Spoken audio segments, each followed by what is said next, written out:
मायाज किचनमध्ये तुम्हा सर्वांचं खूप खूप स्वागत आहे। आज आपण अतिशय टेस्टी आणि झणझणीत अशी नागपूर स्पेशल खसखसची भाजी बनवणार आहोत। अगदी कमी वेळात ही भाजी बनून तयार होते। खायला खूप टेस्टी वाटते। अगदी लग्न समारंभातली भाजीसुद्धा या भाजीसमोर फिक्की पडेल एवढी टेस्टी ही भाजी आज आपण बनवणार आहोत। तर खसखसची भाजी बनवण्यासाठी मी अर्धी वाटी खसखस घेतलेली आहे। आता ही खसखस आपण छान धुवून घेऊ। तर एका बाउलमध्ये मी खसखस टाकलेली आहे। आता यामध्ये आपण पाणी टाकून देऊ। पाणी टाकून अर्धा तास अशीच भिजत घालून ठेवून देऊ।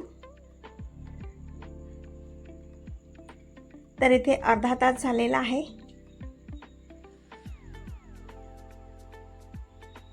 आता गाळणी घेऊ आणि गाळणीने छान गाळून घेऊ, जेणेकरून काही रेती वगैरे असेल तर निघून जाईल।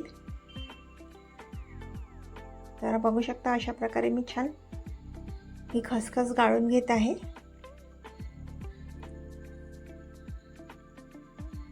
अशा प्रकारे मी 2 पाण्याने ही खसखस छान धुवून घेतलेली आहे।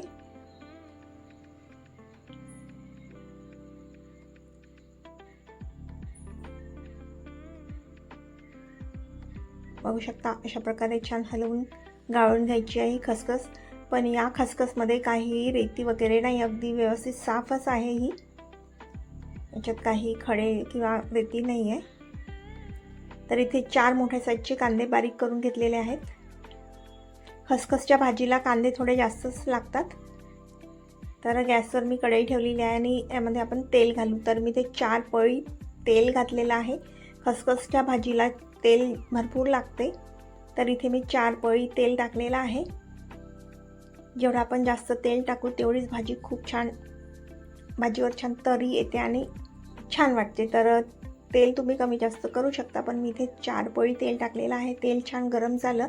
आता यामध्ये कांदे घालू आणि कांदे छान लालसर होईपर्यंत, सॉफ्ट होईपर्यंत छान कमी गॅसवर होऊ देऊ। तर इथे मला 10 ते 12 मिनिट लागणार आहे। बघू शकता इथे कांदे छान सॉफ्ट झालेले आहे। अधूनमधून कांद्याला मी असं छान फिरवून घेत आहे। अगदी कमी साहित्यात, कमी मसाल्यामध्ये ही भाजी मी बनवणार आहे। तर आता कांदे छान सॉफ्ट झाले। आता इथे मी अद्रक लसूण पेस्ट घातलेली आहे। अद्रक लसूण पेस्ट घालून परत आपण छान कांदे शिजवून घेऊ।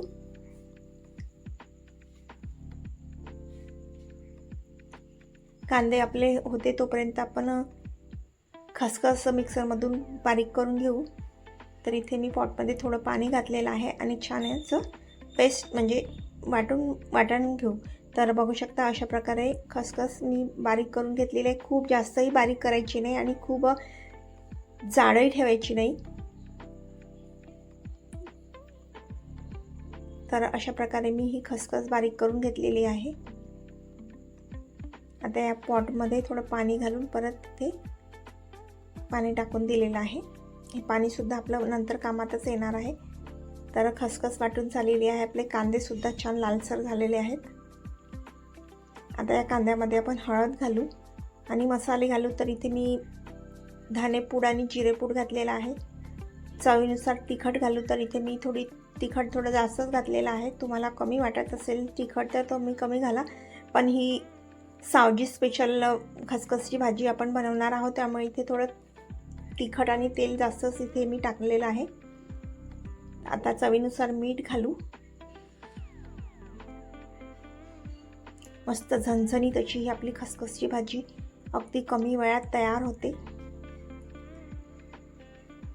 तर आता ही या कांद्यामध्ये ही तयार झालेली वाटून घेतलेली आपण खसखस टाकून देऊ आणि कमी गॅसवर आपल्याला छान हे शिजवून घ्यायची आहे।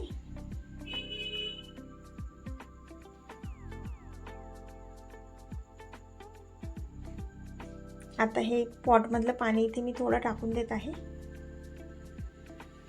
आणि अशा प्रकारे आपली ही खसखसची भाजी अगदी कमी वेळात तयार होणार आहे। तर इथे 2 ते 3 मिनिट आपण इथे झाकून घेऊ आणि या ताटावर थोडं पाणी टाकून देऊ, जेणेकरून खाली वाफ तयार होईल. तर बघा इथे मस्त भाजीवर छान तर्री आलेली आहे. तर इथे मी गरम मसाला घातलेला आहे आणि गरम मसाला घालून परत 2-3 मिनिटपर्यंत होऊ देऊ.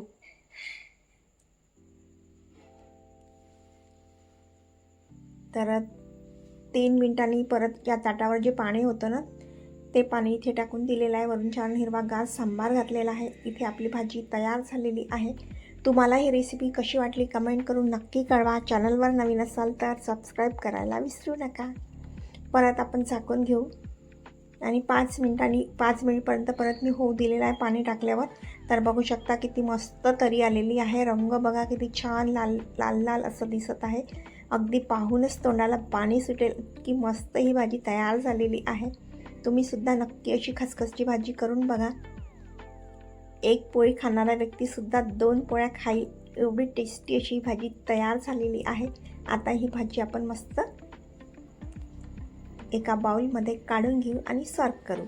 पुन्हा भेटू अशाच एका नवीन रेसिपीसोबत. तोपर्यंत बाय.